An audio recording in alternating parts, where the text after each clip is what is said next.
it's the experience of one, meeting these other women, and two, being able to do some expression And experiencing different media. and experiencing different media, different textures, or using our hands, our dexterity. All those things really complemented um, us having a good time. The first time we met, it was like a blast. It was like we had go out to a party. So you could talk to me about it. Yeah. No, but I'm just saying, the people came together, and it was like a party. We felt so wonderful. And that, to me, is what art as therapy does.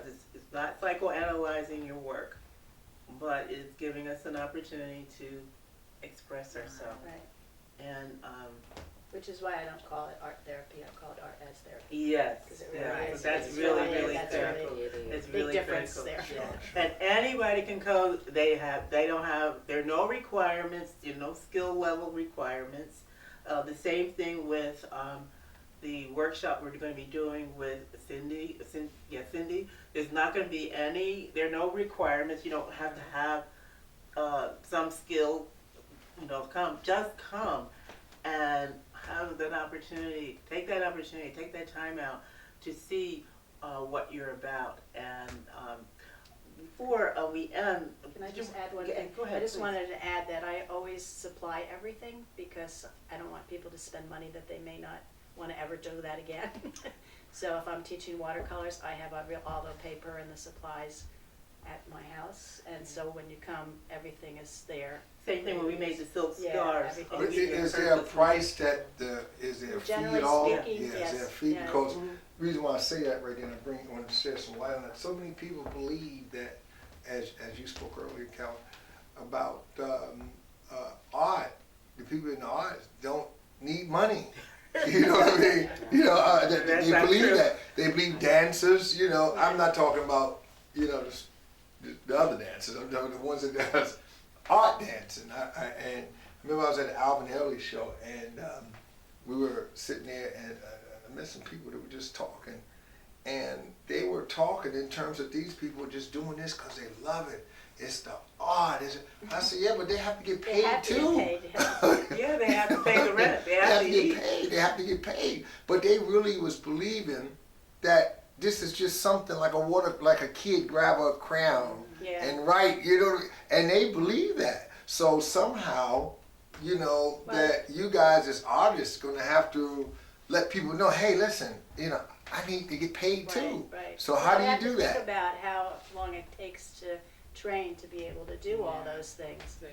Well, Well, you better- to do them well and teach. So most of my classes are $40 Yes. for 2.5 hours. The scarf class is only $35 because it's less supplies, and also you walk away with 2 scarves. Yeah, well, you guys gonna have to, you artists gonna have to express that, because let me say this right here. People believe.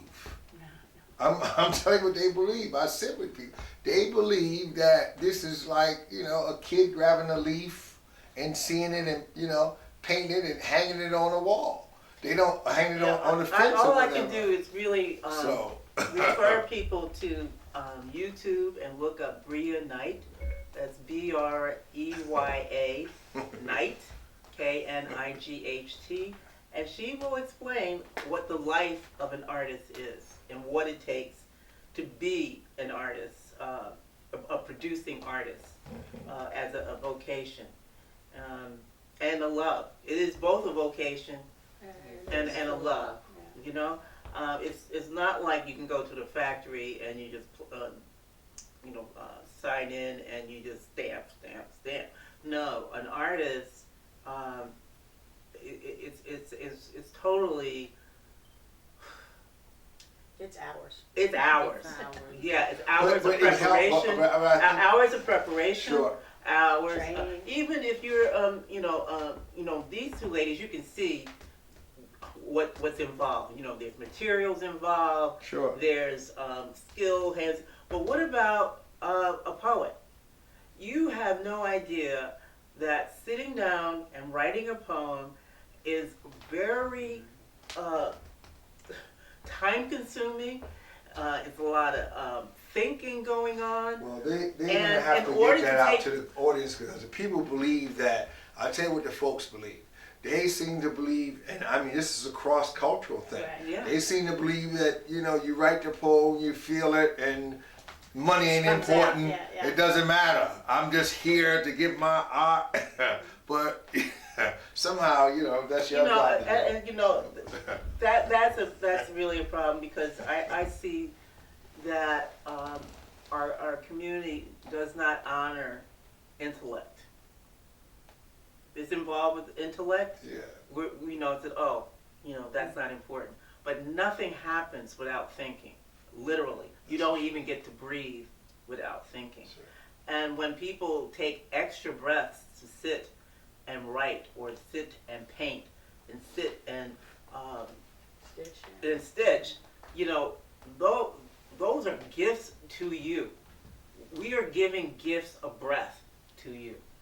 And we know that breath is life. So this is life. You know, and so in our culture here in the United States, the way we honor people is with cash. Yes. Cash. Like football players, they make a lot of money. Yeah. But even there, Yeah, I would, even when it comes to paying for the football player, the French, you know, French horn player in the symphony, or the drummer in the band, we still don't want to value them for who they are. And I think that is like, I guess, almost like a catch-22. I think that years ago somewhere, and I think I've heard it, you know, from artists that and poets that probably wasn't on the actual stage or whatever, but guys said, you know, I do this here because this is something that I do. You know, it's in me to do this, you know, and I've heard them say, I don't want money, you know, and stuff like that. Years ago, I heard them say, I don't want money. So Well, I you think know, that became a part of the culture, that you just do it, you know. Well, you know, the Yeah. only people, let me tell you something, and quite frankly, the only people I've heard say that are being sponsored. Let me tell you something. Okay. You know, to be an artist and have a patron, you know, Cindy talks about her patrons, people who contract her to create a work. She can't do that without that. You know, Romy Bearden, who's a famous artist, he needed a patron. Langston Hughes had several patrons. He could not have produced that body of work without somebody paying him. That's like we get book advances. Mhm. Right. Well, I think So that people- needs to be explained, because if it's not explained, I don't think that the people, you know, that feel that, you know, I guess the people look at it as if though, like, well, you do it from your heart. Yes, there's no But- question about it. You know, just like when you go to church, I mean, people have the same issue about going to church. Of course. You go to church and they ask you to tithe. You say, well, they don't need, what do they need this money for? Well, you need the money for the lights, Right. for the heat. That's right. The minister, he does need to eat, Right. have to have a place to sleep. Sure. You know, how do these things happen? We, Right. you know, back in the day, grant you, we all contributed. We contributed with things and our time. So now, in the 21st century, things and time we don't have. When my son, you know, here in Plainfield, for example, we almost lost Pop Warner football. Why? Because the parents didn't have the time. But you know what they said? If you know, when I signed my son up to play baseball here in the city, they said, well, either you volunteer or you pay extra. I paid extra. Everybody paid extra. So that's how we lost support. So things just don't happen. Art doesn't just happen. It is out of love that you actually get to see something. Well, let me But say, it does take cash. I was in New Jersey, Pat, when I was explaining this to this family, this couple, and I said, well, let's look at it. We're not artists. I don't know how to dance. We're watching Alvin Ailey. Mhm. But this relaxes me to help me go to do my other job as it does yours. So it is a job. And I mean, these people was dead set that they don't, that they shouldn't get paid really nothing, that the artists. Yeah, they believed on that. They really believed that, the artists, this is just something they do. And so after I explained to them, guys kind of understood where I was coming from. So I think that artists gonna have to do a little bit more to represent that there's an economic part of this thing that, I need to get paid. As a matter of fact, that was one of the decisions that when I came to college, I wanted to be a painter and a sculptor. And I looked around, look in the city and see how, it was very political and also very competitive. And I evaluated myself by looking next to the person around me. And I said, I don't think I can feed myself as an artist. And so I withdrew from the program. My family, as a matter of fact, several of them, paid, I don't know how many thousands of dollars during the course of their kids' life, going to dance classes, going to music classes. And as soon as you hit college, what is the mantra? You gotta feed yourself. You gotta feed yourself. You can't do your art. One of the things I'm so happy about is one of my second cousins who had, played piano and danced and sang, always wanted to be in the musicals. She's an attorney, but her daughter is now, she's 12 years old, and she's performing at the Carter Theater. She's been in several productions. She's doing the art, and I feel like this young little girl is doing all of our art, and now she's in, there's a body of us within our family that know the value of that. So this little girl is going to continue to be supported, because she can't continue as an artist unless we support her. We as a family, and she won't be able to go to college. Yes, just to say you're going to go to the Harvard School of Drama. Yeah, everybody wishes they can go there. And getting the tuition is not, you can always get a scholarship to go someplace. But what happens when you graduate? Can you feed yourself as a writer? Can you feed yourself as a set designer? I mean, this, if we don't acknowledge the dollar that's involved, if we don't value that, we will lose our art to what are those machines that those printers, those 3D printers. 3D printers will be printing out everything. They'll print out a suit. They'll print out a painting. They'll print out a quilt. I mean, they can print anything. It prints out guns. Prints out chairs, airplane parts. I mean, that's what these 3D printers can do. You want that? That is totally void of any personality. When I see your suit, I see a design, and design is a personality. A computer printer can't do that. Well, we're gonna have to.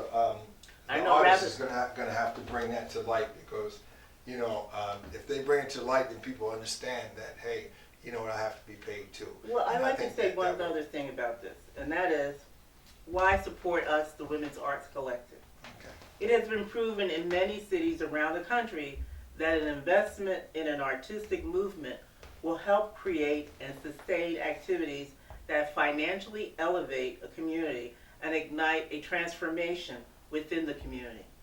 In Maryland, Virginia, DC, Harlem, and Detroit are all contemporary examples of government and citizens participating, investing in the arts.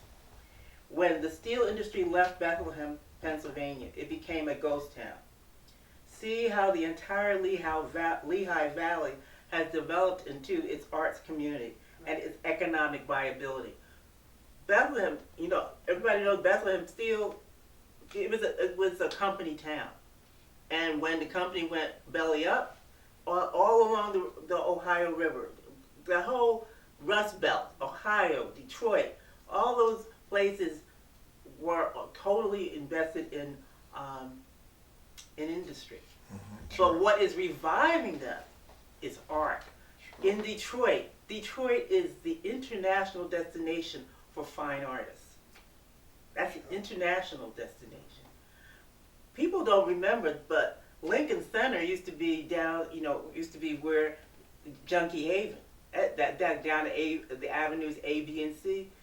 In New York. In New York. And I remember when people, there's articles talking about it too. When people say, well, we want to put this fine arts facility there. I said, nobody's going to go downtown. Nobody's going to go over there. That's Lincoln Center. Sure.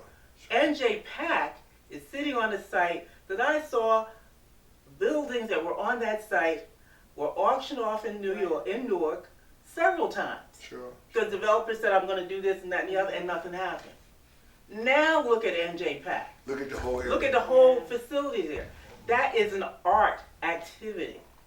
Well, I think that what art would do for the communities is that it would give the common person a vision to look and see what they can develop.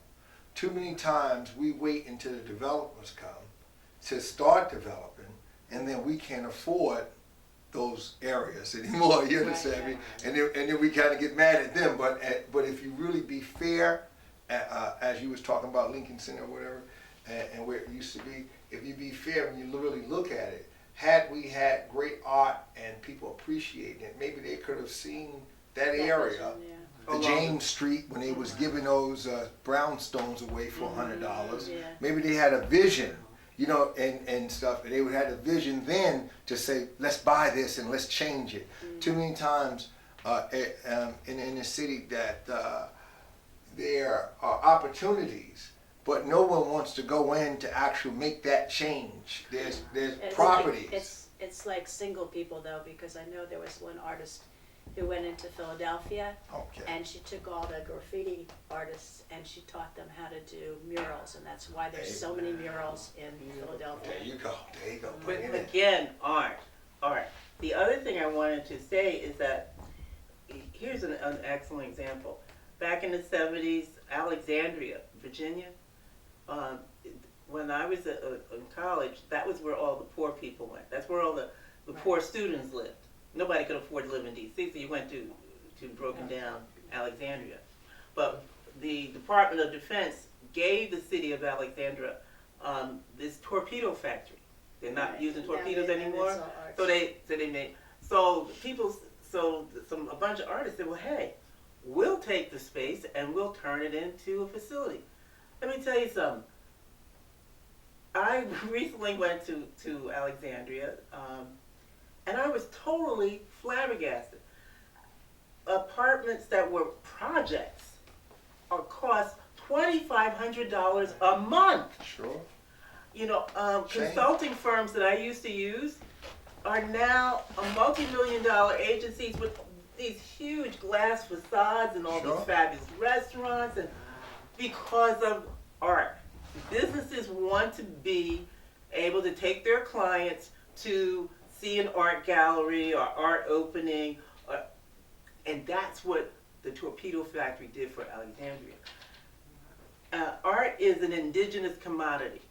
Unlike, Walgreens. Walgreens can come and go, but we will always have artists. Artists are born every day. And so the Women's Art Collective is ready to use our artistic and economic development vision to create a more prosperous and sustainable future for Plainfield and Central New Jersey area. How can you get involved? Your support for the Women's Arts Collective is a part of a large picture to create a better economic and culturally enriching environment in our community. Your generous donations are greatly appreciated to help us in our programming and organization development in acquiring our 501c3, which is the nonprofit status. Sure.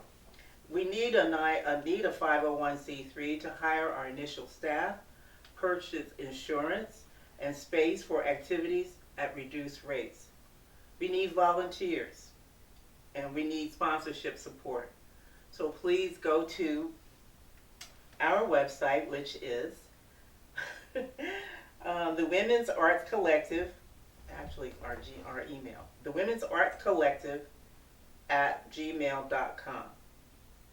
And we have our website is actually under construction, and there's a placeholder there that lets you know that it's coming. And it also gives you an opportunity to send us your email, and any inquiries you have, you can send me the email, and we'll be able to tell you how to send your time and your money to support the arts here in the Plainfield area. Okay, you guys have a show coming up or something next month, right? Next month, actually, Which is March.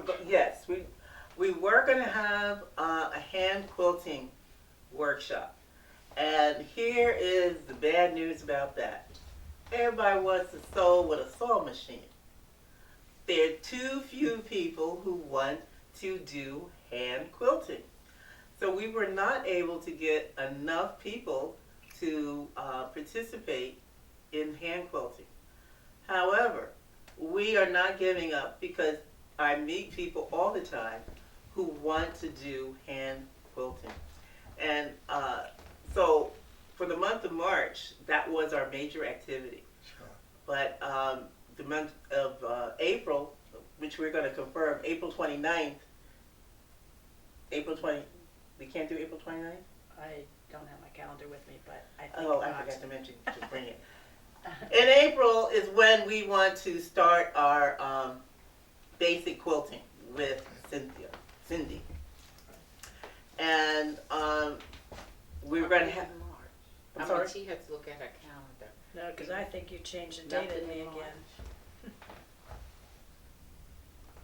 Okay, so contact us at the Women's Arts Collective at gmail.com and get our basic count. What was it?